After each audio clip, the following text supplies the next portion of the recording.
மக்களை சந்திக்க வர மதுரை மாநாடு முடிஞ்சுன்னு சொல்லும் போது எல்லா கட்சி தலைவர்கள் மாதிரி நம்மளும் ஒரு வண்டியை எடுத்துட்டு ஃபர்ஸ்ட் திருச்சி போகணும். யாருக்குமே தெரியாது நமக்கு இப்படி ஒரு கூட்டம் வருமா. திருச்சி ஏர்போர்ட்ல இருந்து அந்த 7 கிலோமீட்டர் கடக்கிறதுக்குள்ள 6 மணி நேரம் முடங்கியது திருச்சி. எந்த தலைவருக்கு இது நடந்திருக்கு? எம்ஜிஆர்னு சொல்றாங்க, அப்ப நாங்க பிறக்கல. ஒவ்வொரு சீனியர் லீடர்ஸும் சொல்றாங்க எம்ஜிஆர் இருக்கும்போது தான் இப்படி இருந்துச்சு, எம்ஜிஆர் இப்படிதான் இருக்கும்போது இருந்துச்சுன்னு. அடுத்து திருச்சி முடிஞ்சு அரியலூர் போனோம்.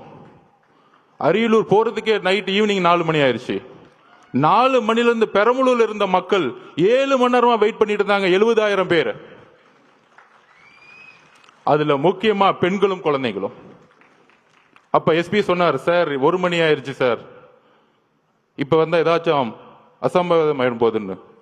துடிக்கிறார் தலைவர்.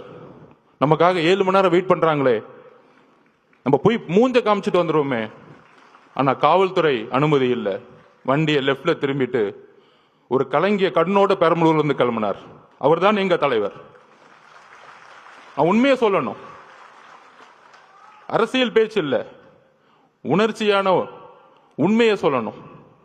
அதை முடிஞ்சு அடுத்தது திருவாரூர் போனோம். திருச்சியிலிருந்து கிளம்பி நாகப்பட்டினம் போனோம்.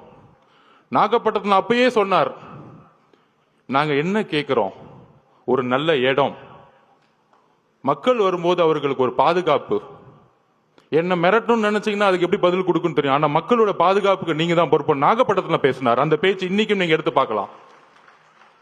அதை முடிஞ்சு திருவாரூர் வந்தாரு. 3 கிலோமீட்டருக்கு 3 மணி நேரம் ஆச்சு. உங்களுடைய தந்தை பிறந்த ஊர்.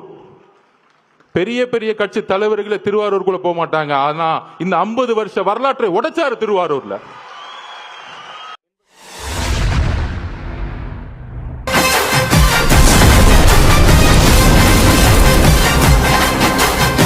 உங்க விஜய் நான் வரேன்.